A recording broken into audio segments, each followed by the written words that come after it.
Isu Krista mingin che pe levek ule buena chuan Bible zirdan kalphung te patu kan zirdona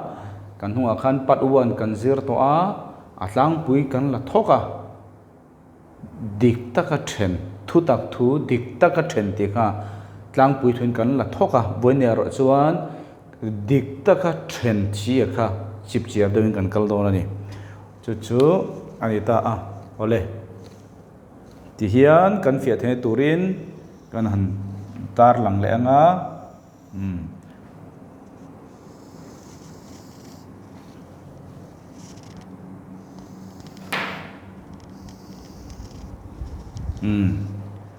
ti kha anita a voinia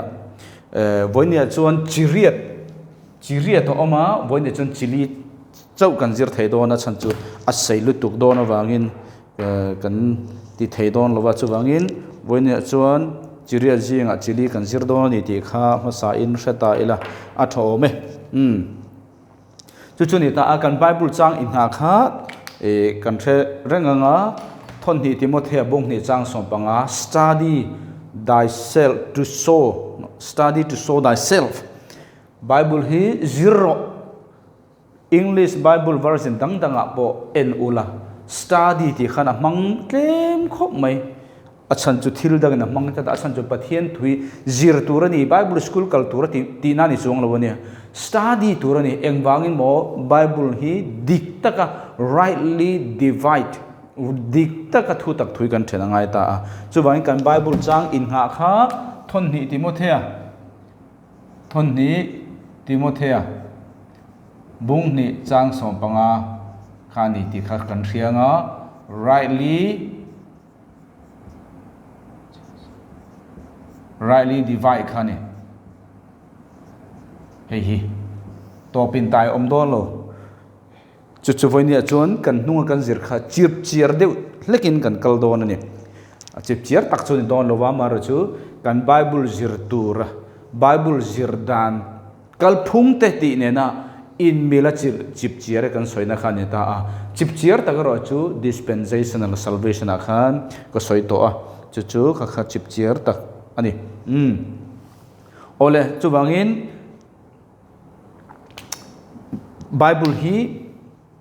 Bible hi Genesis tang thupuan hi bu somruk le parru ko oma aziak tu hi mi somli le panni anni chu mi somli le panni te chuan bu somruk le paruk chu anziak da anzia hun chung hi kum sang khal le zanga arei ni chumo chuwang jan alojiak ma saber tu le anu dung ber inkar pheka chu kum zakte linan thlau ta chung tia anga mi rang ina anzia mi somli pani li le pani na anzia bu somruk le pa ruk kum sang khal le zanga inkar continent kan te chu khomol pui pathuma tanga anzia rona kha anita ma se thil pakhat chu kan thre tur chu khati khop khan zian mun le ramte akumte ami ringte in anglo ma sela an tum chun angvek enge an lung rual na kan don a unity na an in pum khat na kan ti chon Bible pum puina atum chu kingdom lalram khani lalram in atum chunga kha lal thu thleng khani chu taka chu lal isu ana chatuana lalrama lal thu thlenga athu tura kha bu somruk paruk khan mi somli le pani khan kum sang kha zanga chunga anjia kha continent pathuma tanga anjia mani se kha thu pui kha mun khan ve kani chu anita a kha Bible ina athil tumber chu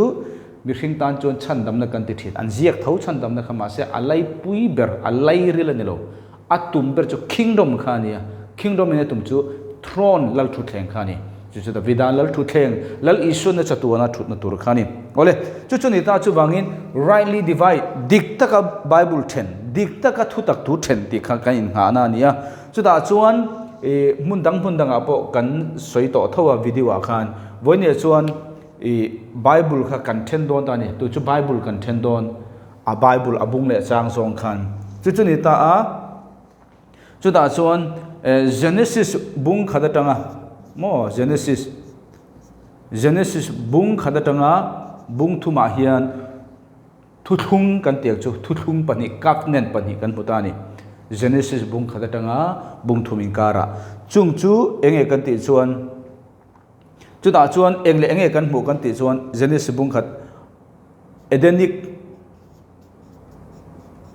Edenic le Adamic mo engpon isela Eden thuthung le Adama thuthung hi Genesis bung khat atanga bung thumin kara kan hmu ni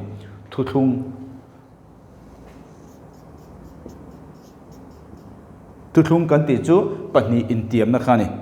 kan tiang chu pathian a tiam na pok kan tiang chu thuthung ti chuan chu da chuan Eden thuthung chu ange kan ti chuan Eden thuthung chu Genesis bung khat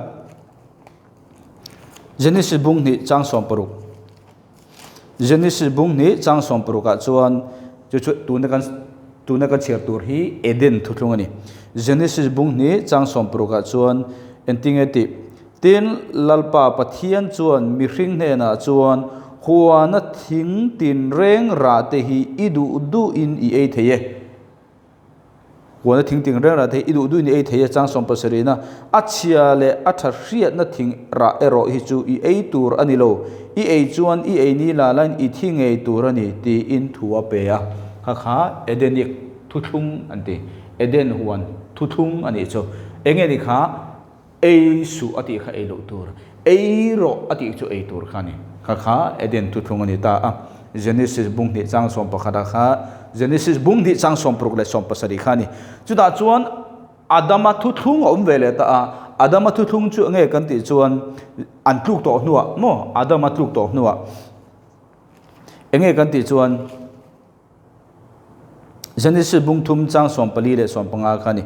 Genesis bung thum chang som pali le som panga tin lalpa pathian chuan rule hena chuan heng tiang hi iti awangin ram zong zong le ram sa tin reng zinga chuan an chedongin I ombi kanga bok khupin ikal to anga idam chung zongin veivuti ei bok turani tin nang le me chie hi ka indo tir ang cheunga I tha te le a tha te po kala indo tir wang ang I tha te le a tha te ti kha hemi chi kuang tha te kan ti kha spam hemi pachi kan soina khani rule chi le me chi ani ta me chi in chi nei lo tu nge soi du na tharau thiang lim manga me chi thiang lim manga Mesia Christa alo pian tur kha khil lok na ni cher chun jomang kain do tir bonga chumi chuan ilu ala ti thlinga nangin ake artui ila ti thlingang atia rul khan ake alu rul khan naw ke mechi atang lo piang kha ake ati thlinga mechi atang lo piang chi khan rul lu kha ati thling ve don ni chu Adama thuthung kan ti chu ni mitam takin Calvary cross ya khan Isua hian rulu kha ati tlinga mo kan ti thina mo rulu kha ilu ala ti tlinga nga te kha rulu kha ta khan akras ati tling ti chu ati sop ati arab per mo kan ti thina Calvary cross ya khan Isua in athi khan ma se alet ling zo rule zo khan Isua ke artui kha cross ya khanin achuk zo kolom nakina Isua chuan kumsari har sanan nuwa chau khan alu khala thing don ole kha chu subject nan ni ta voine kan soi du point chu heta hian pathian in enge tim kha chi atiam ta Adam ale engchinge kha seed kan ti teng chi kan ti hian seed chi kha kan ti khami do bible in chu ro chu mei che in tha an nei lo mo mei che in tha an nei lo tha an ti chu spam kha mei che an nei lo chi tha mei che an nei lo chu om je chu mei che khan evi khan chi an nei lo mi pa chau in kan nei mari khan chi nei lo mi pa chau in chi nei chu om je chu mari manga Isu a tharau thiang le manga khovela alo kal tur kha khillo na ni ta chu tunge he mi chi hian tunge ko kan ti chuan lalpa Isu Christa kha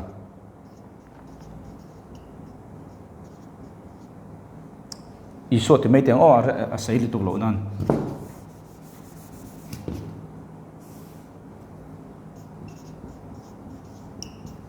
chi hian tu mo so isu krista chuwangin chi hi khovela alo piang tur le alo chuak tur hi pathianin a hil a soilok sa a Genesis bungthum changsom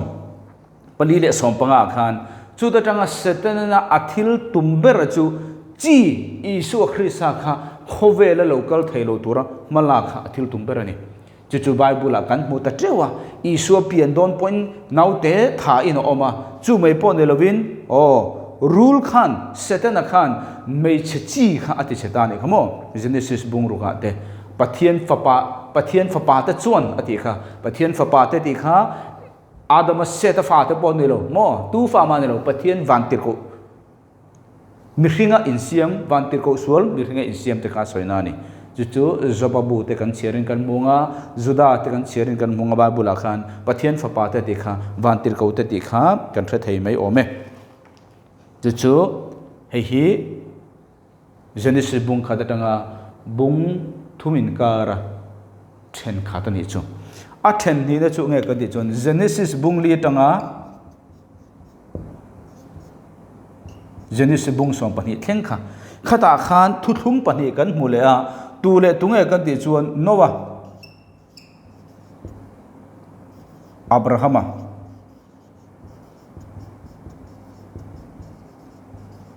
Noah thu thlung chu Genesis bung kwa khan kan mu a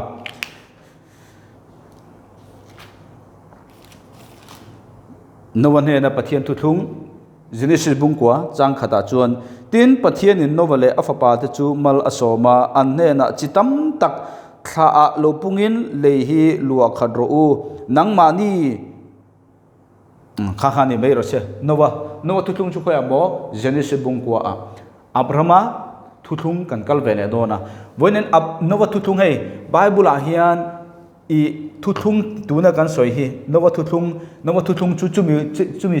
tang chun an tana chumi thleng chu atop tiang chi ka Bible a khan a om chat chat kha thil tam tak kha om chat chat oma thil tam tak kha om chat chat lo omani athen chu an in kalpol mo an in kalpol kan ti don nge i an in rington enteran Noah ne na pathian na chi tha de chu lo thla pung ula mo chitam taka lo thla alo pungin leilung hi lu khat ro uti te kha Noah huna khan pathian in thu thlunga kha Noah huna chau khana to pa ne lo voini thleng pon pathian thil tu malani kha thu thlung kha nakina po kumsang lal rama po alani chatuanin ani ron ani leithar le van thara po len thla pung zel don ani kha kan soi du po chu kan tiang khan hemi chini Noah thu thlung ani atop tiang chi kha then tam tak chu soi thei oma then ka chu soi thei lo la mang chun rom zelo om ta a chu kan thre ta ni ro se tuna chuan Abrahama thu thlung kan kal vele dona Abraham hi pathian in thu thlung apetam khop maya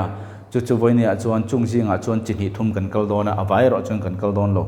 apoi mo chin kan kal don ni le Abrahama thu thlung chu nge kan ti chuan Genesis bung som pani kha ani ta a Genesis bung som pani koron chiarange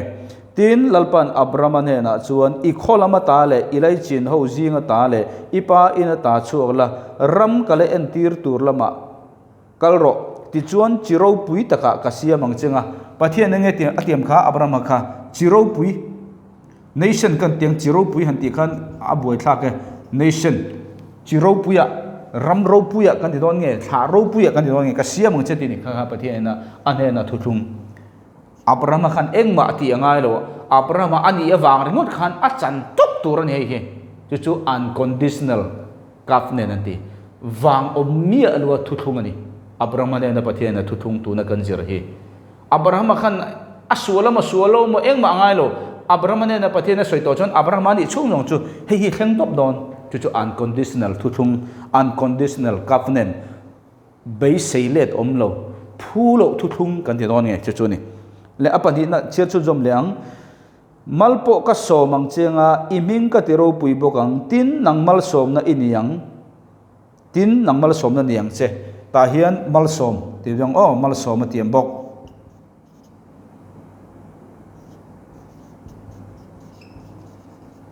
mal som na chu mai ne lovin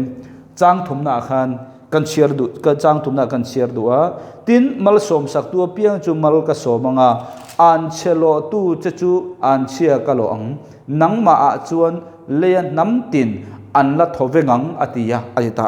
mizo bible a chuan le nam tin atita mo sa pa koron cherang ulking jema le nam tin ne loin ab judatha family tin chung ko tin abraham nangma abraham mang hian itha isaka jacob tha te israel nam khovela zong zong hi nangma abraham wangin mal soman dong ang tinani boine ke ni ho kan tello abraham mangin abraham tha isaka tha jacob tha nam som le pani khang ho kha khovel mun rang ranga umma sela israel chung ku ani chung no chu abraham wangin pathen mal ka somang tinani khovel mi khing zong zong soina ne lo kha abraham manga israel nampum pui chau mal soma tumna bible changani genesis kha na kin genesis book study kan nei huna kan na zirdon thowa tuna tlemin ka han soilok sane chu genesis book so pani chang thum old king james and I will bless them that bless thee and curse them that curse thee and in thee nang ma chuan shall all families of the earth be blessed shall families of the earth family mo abrahama fanau te chung kwa nam som panin oma khang nang som pani zong zong kha america po theng ro se kolrama po theng ro se india po theng ro se canada po engrama po theng sela abrahama kha chung kwa to re na chu abrahama wang khan pathen mal somang chu chu soina ni a hebrai po enela chu mi chi chu soina ni ke ni voine azentel te asoi lo reng reng chu bang ta chon voine hen ko ran ten voine kan ram throi tu ten tu nge kan mal som abraham mal kan som chuan pathenin israel mi te nam som pani jing mi kha nam som pani ne kha mal kan som chuan pathen mal ka som ang ti kha khlai point khani vonen ring tu kha soina ne lo he genesis bung som pani chang thum hian khlai point kha chu chu ni ta ti chuan genesis bung som pani thu ti ma tun kan share ta a genesis bung som pathum atiam le boka genesis bung som panga atiam le boka genesis bung som ni le pahnia atiam le boka tun chu genesis bung som le panga kan karang genesis bung som panga chang som pariat hei hi kan share don genesis bung som panga chang som pariat ta chuan enge atiam kan ti chuan genesis bung som panga chang som pariat ta atiam chu enge kan ti chuan chumini chuan lalpa chuan he ram hi ai kopta lui atanga lui lian pui euphrates lui thlengin I thla te ka peto pathian ane na atiam che mo kha ram tuna israel ram kan ti palestina ram kan ti khin zong zong khi pathianin euphrates lui thleng khan pathianin apevek antani chuwangin enge pe kha len kan ti nge len pathian atiam ta a heng hi enge anti kan ti chuan heng thu tiam hi unconditional kap ne na ti phu lo thu thung kan tiang chu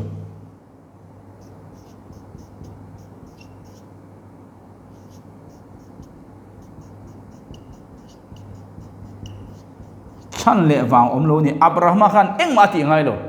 a om mai mai kha hi chang top pathian ne pe top chu chu unconditional thu thung kan ti na chan chu ni abraham hian heng hi dong turin eng ma amalama ti angai lo malak angai lo abraham ani wang ringot khan pathian heng zong zong he pe top emo namro namadim don mal somna pe don abraham wangin israel nam zong zong kha khovel mun thang thang omma se mal somna peng chu mai pon elovin rama pe don abraham ani wang ringot khan abraham ache chu ache fu mo ache sualo mo eng mak pathian kher lo he mi pe tur hian chu chu ni ti chuan mitam takin abraham thuthung ka tuna genesis bung som pani chang thum kha kan rianga israel namte chau mal asom tum na khani tuna chuan apathian in abraham ne na athuthung khovel mi zong zong ne ingkung kai thuthung chu genesis bung som ni le pahnia atiam le ta a genesis bung som ni le pahnia chuan khola nge kan ti chuan abraham an afapa kha pathian atila alan thu khan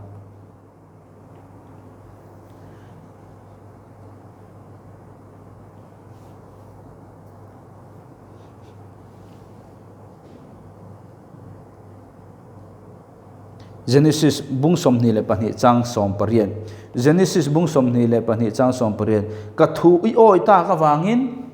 tu chu thu oi tel Abraham thu oi tel enge thu oi kha afapa adila alana pe ka wangin khami khani khami nuwa ka thu oi wangin I tha te chuan khowela chitin anla ti thowengang ma ni le ma ni inchalin chia ka cham ka thu I oi ta ka wangin I tha a chuan Abraham khan thu oi ngai tun chu unconditional ani tolo conditional Abraham ti ve tur ne ya ati wangin pathianin Abraham nang ma hian nam ti na ti ta khovel ram zong ani chungam je chu Isu Krista alo pian tur tu kha tirko bola chon kalatia bung thum chang re ta khana soita mo chu wangin Abraham ne na pathian na thu thunga tiam hi Genesis bung so pani chang thu me chu Judan ham som pani ne chau in kung kai thu thunga ni khovel nam huwa ba Abraham ne na pathian thu thung ro chu Genesis bung som ni pariat chang som pariat Abraham ti ve na ngai pathian in aphu ta kha atia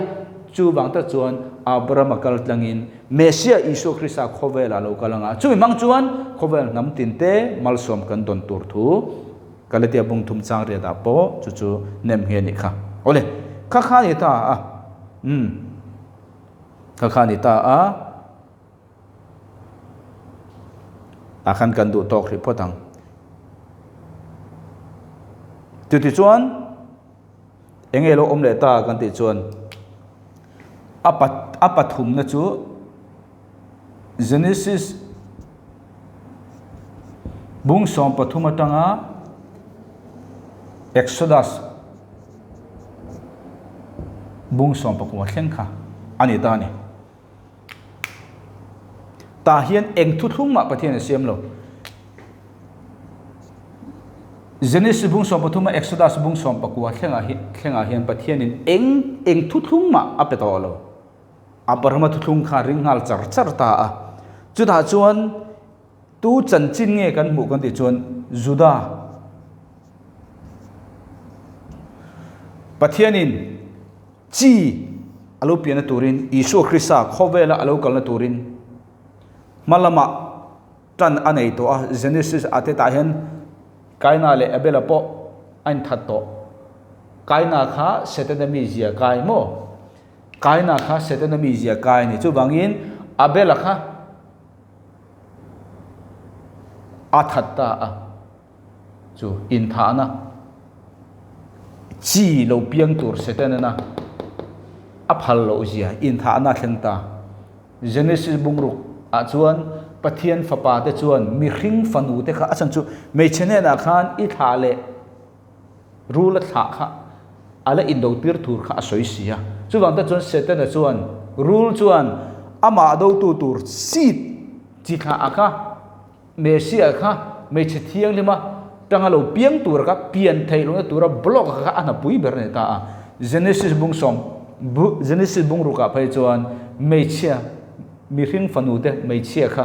nupuya an nei ta ati khan mi hring chi kha ati cheta ne khamo chu wang ta ka pathianin tuile ta anwai chimit vek na san kha ni chu darang chuan asan chu chi kha poimo ber chune ta Isu Krista lo pian kha chu mi chi lo piang chuak dur chu pathianin Abraham kha thang ta Abraham na than khan anam zong chuan unconditional thu thunga nei kha chan le wang nei lo Abraham ni chu nong chu mal som na kha pe dop don mar chu khovel nam pum pui mal som tu ni tur khop mal som thei mal som tlak ni tur khobaro chon Abraham khan ti ve athu thung danga chon pathian na phut ta afa adil te kha ape ka ngai ta chu ta chuan Abraham khan pathian thu a ring mai ne lovin a o ya wang khan conditional thu thung kan tiang chu phut nei thu thung china ro chuan Abrahaman pathianin fadila apek phalawangin pathianin nangma Abraham manghian khovel malkaso mang khovel anla thovengang achan chu Mesia I tha te tangin anlo piangang achan chu Abrahaman thu oina khane chu ni ta chu wangin nam khata thlanga nam khata tang chuan Israel nam som pani anlo piang ta Abraham thlanga Abraham tha chu Isaka tha chu Jacob chuan fa som pani nei ta nam som pani zinga chuan Judah kha aron labing le ta ni chu wang tak chuan Genesis bung som pathum atanga Exodus bung som pakwa chuan nam khat Abraham atangin nam som pani Israel an lo piang Israel tang chuan Mesia lo pian tur seed he chi tha lo pian tur nam kha bil pakhat thang le ta a Judah chanchin kha ta khan kan muta thuthung kan mulo Abraham thuthung kharin ngalin Judah chanchin kha sur bing ta ni chu kan thriat angai ta achu wangin Pathian in engwangin mo Israel fa te hi athan Genesis bung som pani tang chun Judah chanchin kan chira ni ti kha kan riat lo pot chuan Judah khan lo te hi kan ti ve tur lo ti chun ipom seng lo izum seng lo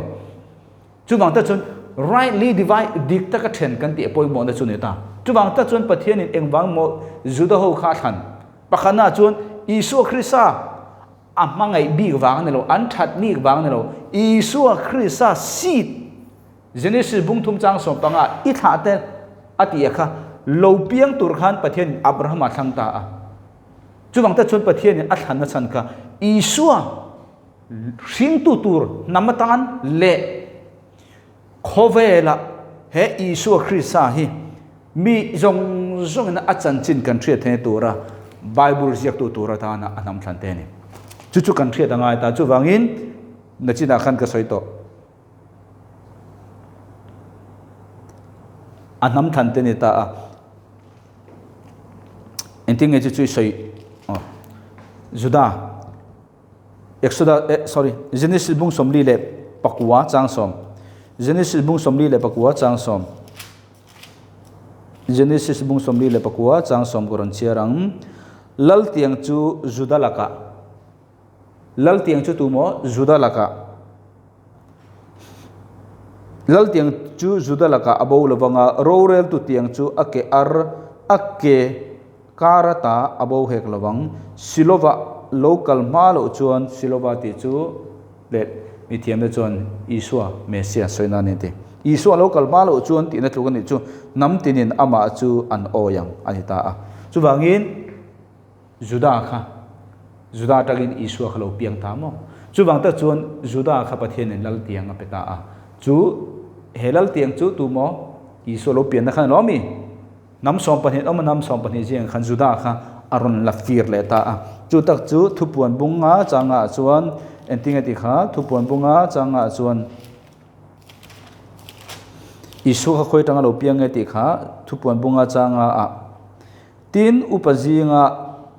upazinga pakhat chuan ka hena tapsu ngai te sakai bak nei Judah namami Davida bulpui khan le khabu chu hong tur le achi apasari phel turin anne ta atia Davida bulpui ti hi chuwangi Isu kha khoi tang bolo piang kha Davida bulpui Judah nam Davida tha tangin Isu khalo piang ta cheni chuwangin Genesis bung som pathum tanga bung som pakwa inkara chuan eng thuthung ma pelovin Judah nam bilakha lal tiang keng tu Isu Krista lo pin tur nam bilakha aron ziak ta ta ni chu ta engwang mo Pathian in Judah ho kha athan engwang mo Israel kha than bi amangai bi kan lo Pathian thil tum len chok thai turin Isu Krista tha tu namatan le chu mai pon lo pakhana chun apani na chun nge Exodus bung som pakwa changru Exodus bung som pakwa changru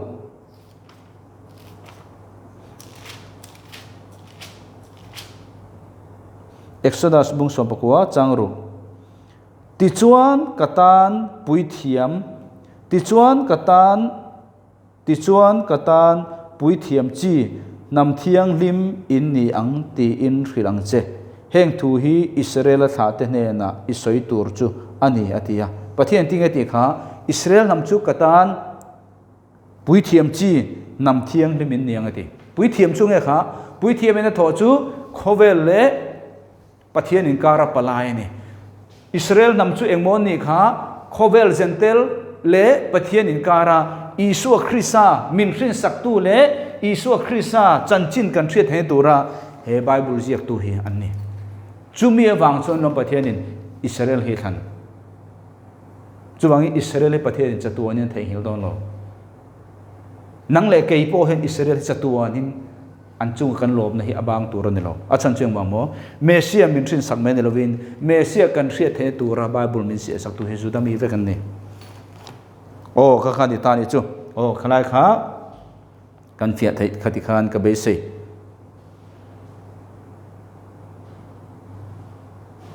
ti chuan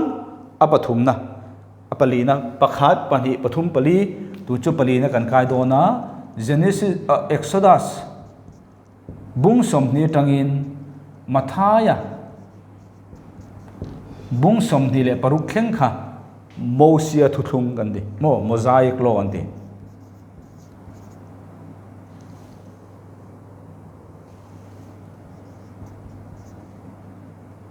mosaic covenant an di Mosia thuthung mo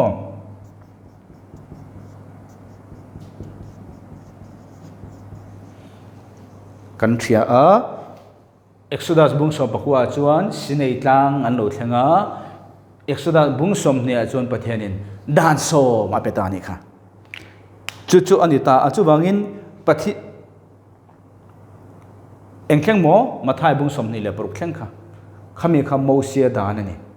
Mosia thutlung hun ani Mosia thutlung hun ni ta Mosia thutlung hun ni ta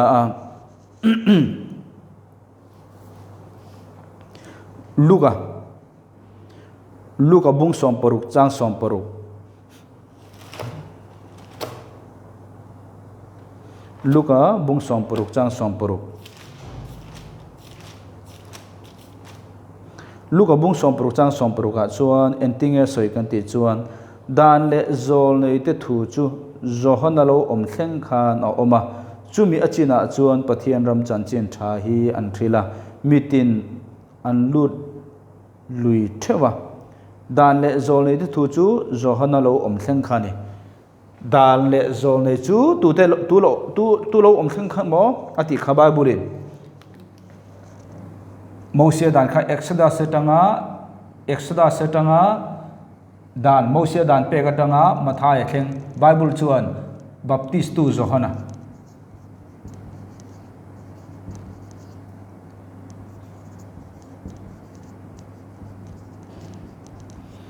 Luka bung som paruk chang som paruk chuan baptist tu zohana thleng kha Bible chuan Mosia dan khan om zia aneti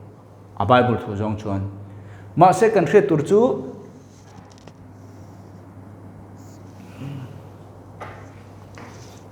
chu ange kan ti chuan lal Isua khan thuthung anei ta ni thuthung anei ta a mathai bung som ni le paruka chuan enge thuthung kha sacrament an kil no mi thuthung thi sen thuthung kha nei ta a sacrament kil kha a thu chuan ta hian ni ma sela baptist tu zohan a thleng kha ti kha dik ma sela a thu chuan ma se na china kan soi to a khan Mosia dan khan om zia khala nei te zel ni achan chu Isua khala thi that lo Isua thi chi khan Mosia dan kha ta hian ti fam ki mani ta achan chu Bible in baptist tu zohan a thleng ti kha Bible chuan direct a soi chu ni zol nei te le Mosia dan kha khoi thleng bo baptist tu zo thleng kha ni ma se angmong ero chu Isua Christa Calvary cross ya athi thleng kha zol nei le Mosia dan khan om zia nei kha ani ta a chuwangin mathai bung som ni le paruk chang ruka chuan Isuan thuthung anei ta a azir tir denen lalpa zanria sacrament kilia thi sen thuthung anei kha ma se Hebrai bu chuan tinga ti kha Hebrai bung ko chang som paruka chuan thuthung tu Isua kha thuthung tu ni thuthung tu ber kha ala thi tlat lowa a thuthuna chu dik ma sela Isua kha atak taka ala thi fi lo wangin ta khan om zia la nei lo ni chu a furin om zia la nei lo Hebrai bung ko chang som paruka goron cherang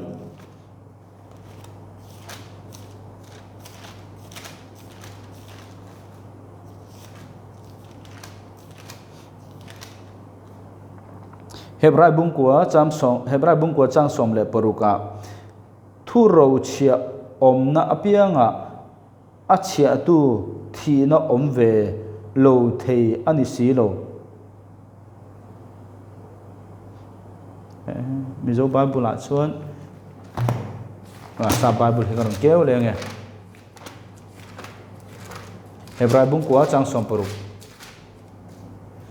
Hebrai bung kwa chang sompuru ka chuan for where a testament is there must be also necessity be the death of the tester thu thung om chuan ati Hebrai Bible a chuan thu thung om chuan a thu thung tu kha a thi nge angai sia ani ta chuwangin ta hian isu kha azir tu te ne lalpa jan re sacrament mang khan thu thung chu an siam mar chu ala thi ri lo a thi ma lo ka chuan he mosia dan le zol nei dan te khan om zia ala nei ni chu isu Krista tho thang a thi thang kha o khati khan kan thriat thia karing chuwang ta chuan ta hian kan soidu chu enge kan ti chuan mosia dan ka ti hian mosia dan a hian chithum pathian ne pe ko oma pakhat chu enge ka ti chuan civil law an ti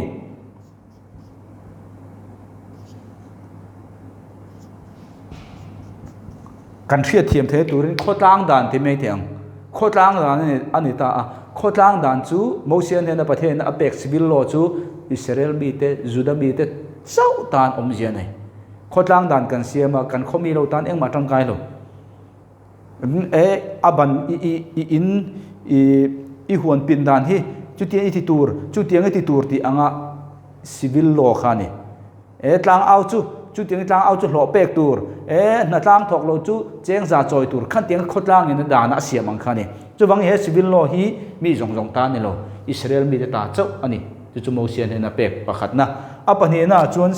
ceremonial anti ka Jerusalem ceremonial law antia ceremonial ne chu serle sang khani mi alo sualin pathian ma a enge in thoina lan tur chu vere chun ngai dam na chang hemi takahi Calvary cross ya isuan atibang isu in ati hlo thing kan tiang chu isuan awain ti ngai to lovin hemi hi min ti sak ve kani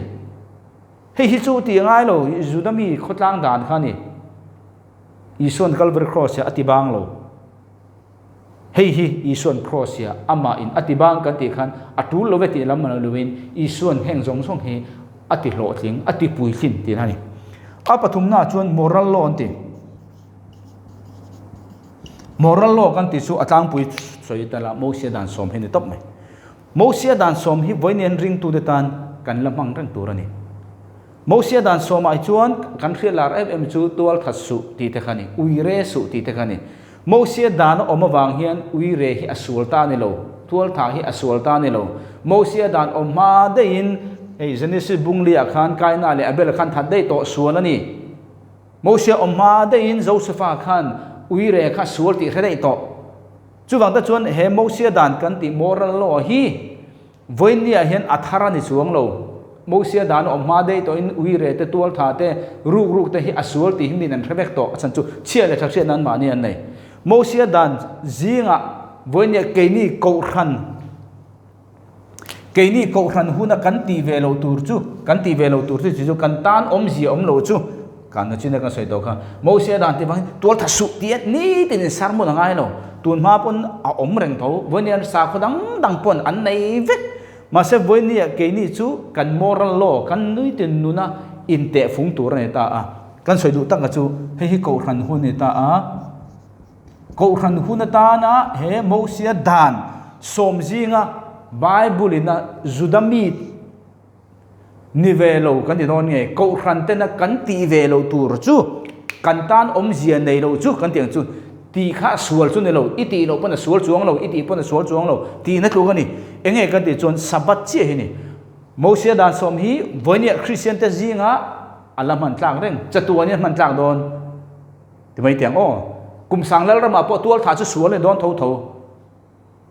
le tharwan thara po sual le don tho tual tha te lo om don ta ne se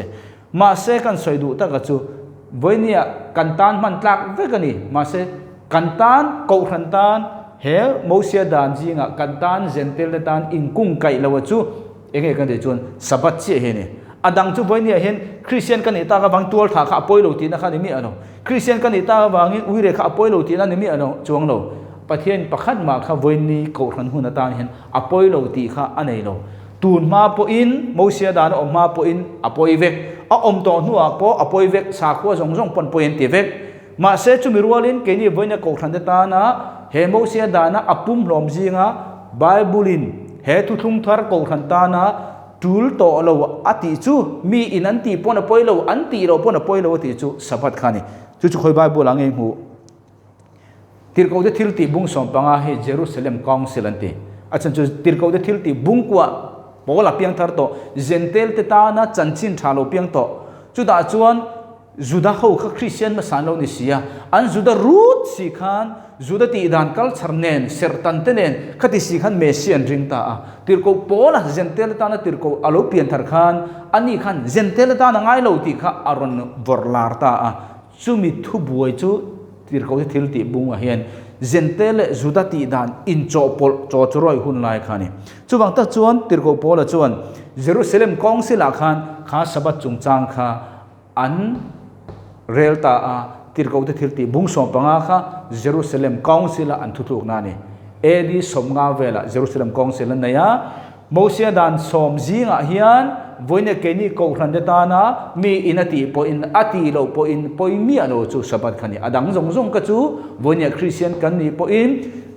tun ma po in thuthung luya po abelate tam to po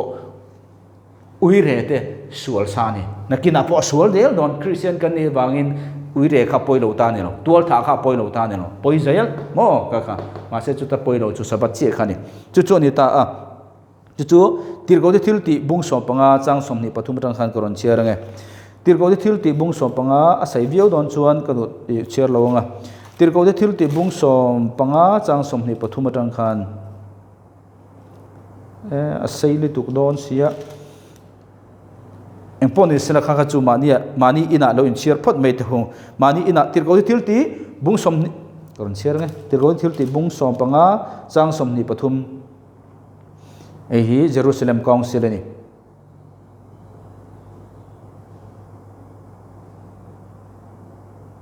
tin hetiang hian an zia ka an kuta an thona tirko tele u nau te jinga upaten enteu ke khwate surya ram tele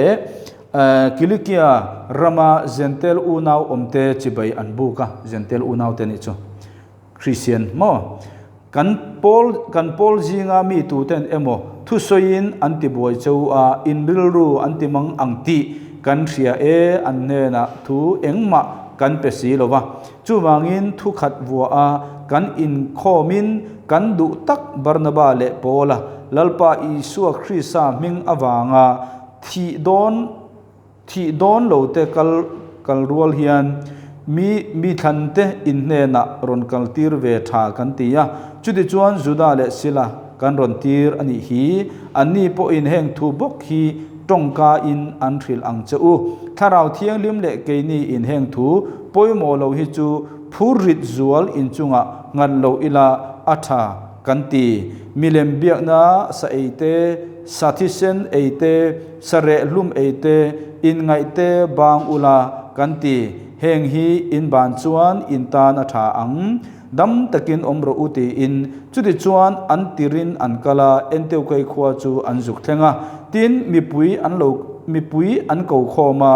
lekha chu an pe a tin an chiar zo in thamwa na thu awang chuan an lo lom ta hle a tin juda le sila chu zol nei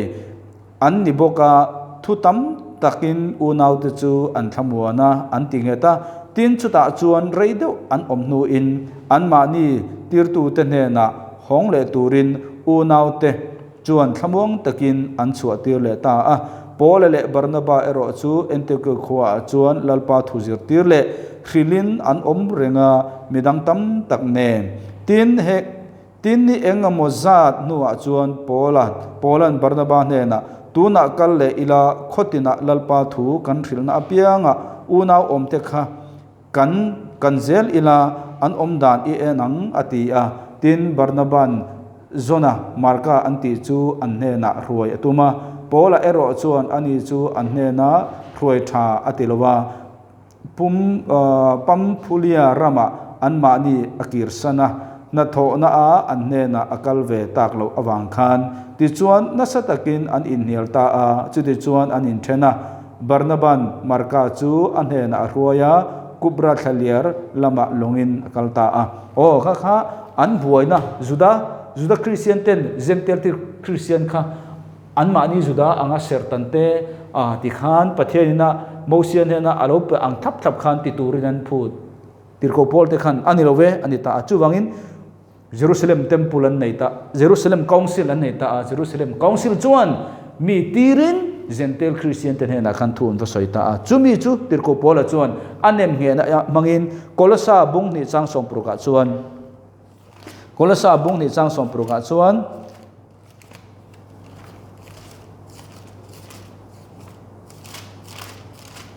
Kolasa bung ni chang som pruka chuan entingeti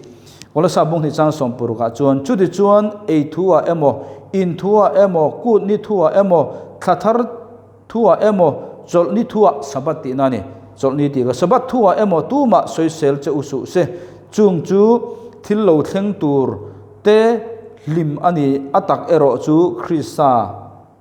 ta ani ta a tirko pola khan sabat wangte ele in thu wangte khan tirko polan angai lo judamin ni chu indula tiro Gentile mi tan chu angai lo mo mi Gentile jinga po mi lo ti chun tiro se ati wang khan sang dia wa in ngaya ati lo te kha yel ngai chuang lo chu kalphung ani chuwang ta chuan rombung sari chang ruka chuan boina Christian ten tinge rombung tirko polan Kolasa bung ni chang som puruka ei in thu wangte sabat thu wangte indial ngai lo mo atak tak chu Krista ta khani chuwangin rom bung sari chang ruka chuan entinge ti rom bung sari chang ruka chuan tharau thiang lim kha poimotani rom bung sari chang ruka chuan tuna ero chuan minchel tu laka thito in dana ta tha in kan omta lekha ziak lui ang mai nilovin tharau thara rong kan bol theinan chuwangin voine ring tu chu danin tual thasu ati uire su ati ti ang bura ati wanga ti to lo nilovin kan chunga tharau thiang lim zo khan he dan kal hian engtika ama arwoi lowang che ui I tharau thiang lim ruai ni chon a uire tir mi lo che sur sa Josepha kha tharau thiang lim ruai ni ta a uire chung lo dan om chung lo tual thasu uire su ti dan om chung lo Josepha nu na ma se arwoi tu kha tharau ni chuwang da chon he Moses dan hi abo ni lovin a om renga voini apo kan la apply don kumsang la apo kan la apply don Moses dan om ma pon apoi mo to a om to lo nu nakina apo ala poi mo don ma se chumi chu tharau thian lim kha min ruai tu ni chu rombung sari charu kana soita a kalatia bunga chang songpre ta chuan entingeti kalatia bunga chang songpre ta chuan tu bo tharau ruai kan om chuan mo dan la ka ta kan salen to dan ta kan salen lo chun tharau thil ma ruai mi don lo che unau chandam in ni lo kan ti nai lo tharau ruai le ruai lo kan soi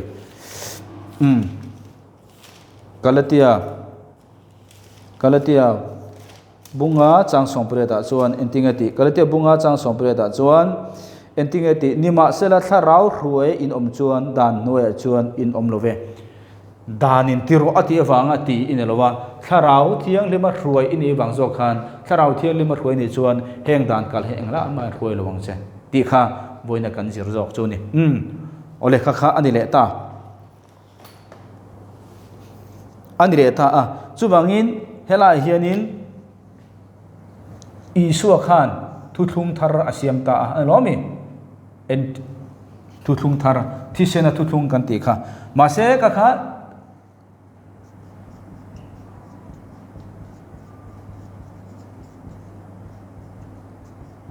thisenin thuthung thar asiama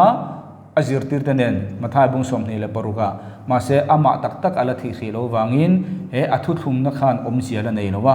ama athi tak tak khan Moses dan kan ti zinga ceremonial law kha serle sang dan in thon dan sul ngai dam na dan zong zong kha isuan Calvary cross ya atling tlata a chuderang chuan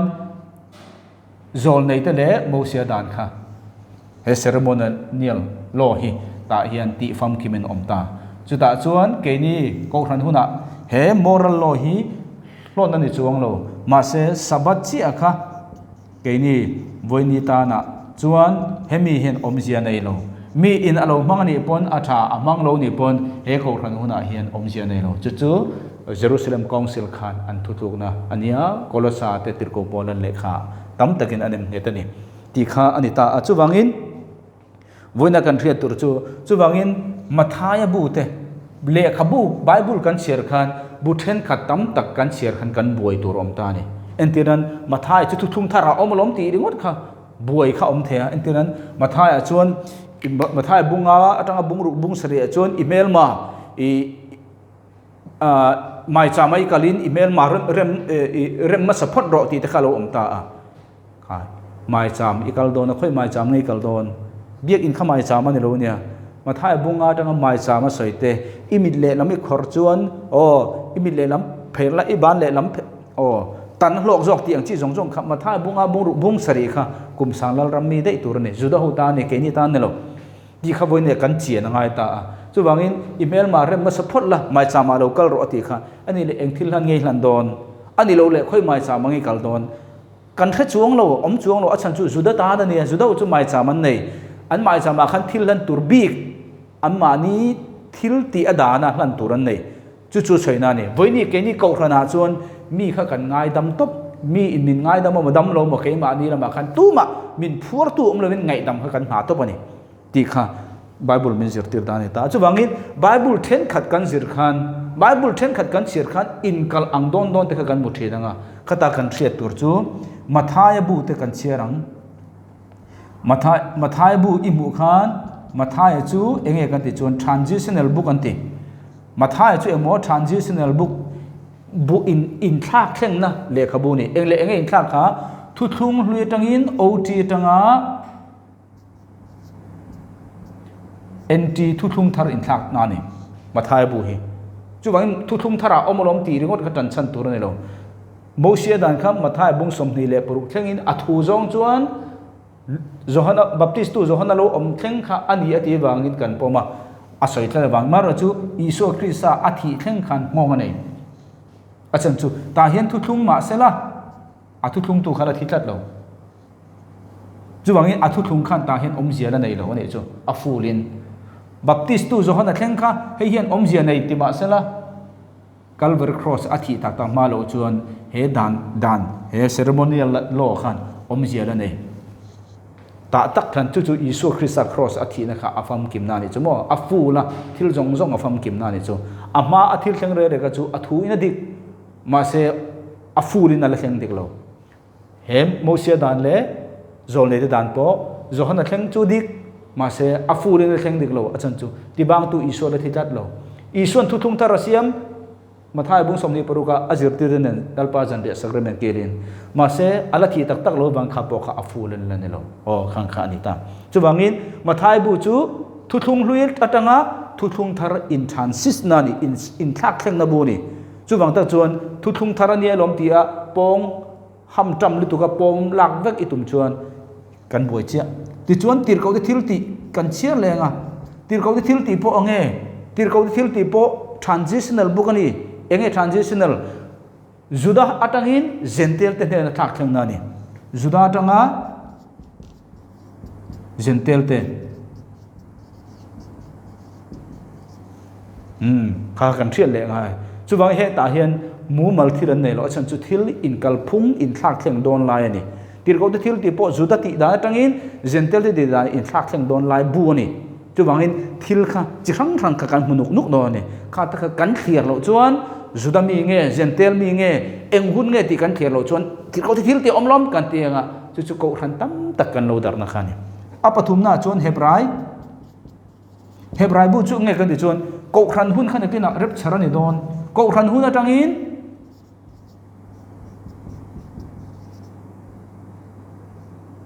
ko ran atangin kum sari harsanna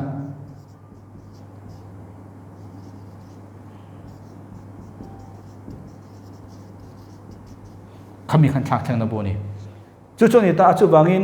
henga hen kan zira evi le adamate an chan dam na chungchanga evi le adamate chungchang kha chuan an chan dam na kha thil ti chau ani kan ti kha ti chuan Abraham chungchanga hian rin na manga tam tak thil ti oma ma se chan dam na chungchanga chuan rin na le thil ti kan ti kha chuwangin Abraham hian rin na tam takin thil ti nei mo rin na in thil ti anei rin na a ke pen mar cha chan dam na chungchang a chuan rin na chau nelo thil ti kan tia patwana kan zir to kha chuwangin anita a chuwangin he Exodus setanga mathai thleng po hi chan dam na kha rin na le thil ti ni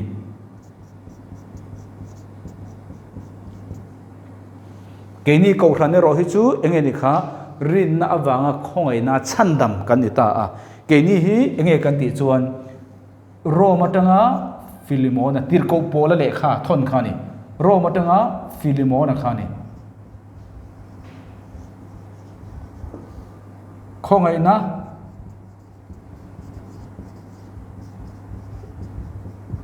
rinna awanga khongai na chandam kan ni kan ti kha chu anita enge kan rin tur isu hilal pati rin khami ni lo Calvary cross e enge ka tan min ti ti kha kan rin angai chu bangin rin na ti po kha soi tham fe ni enge rin tur pathian min khong aya enge rin tur isu hi me se ti khami voina kan rin tur ni te lo voina rin tur chu enge irin na nga don isu hi ka solte bangin Calvary cross ya thia phu min oma ni thum ni athole ani ti kha irin angai chu ni rin na kan ti chu thil dang varin na de khane lo isu hilal pa ni ti rin na chau khana sandam non lo che Calvary cross e ison itan enge tho sakti hi thon khat kurin bung som panga chang thum chang li kha irin ngai chu chau chuan chandam kan ni ti kha voinia kan sir thei ania chuwangin voinia kan sir chu enge kan ti chuan ei hun then Bible then dan kha ani ta a then khat then ni then thum then li kan zira adang thenli kha nidanga kan zir le tura ngai tai la kan tiang khan Bible kha kan thiat thiam kan be se ni chuwangin voinia ngai thatu zong zong te he kan zir tanga mania private Bible study ha kan ya rin na konga mi puitling kan lo ni theu thenan ngai thatu telal pa thermal som theu cheu ro se lo me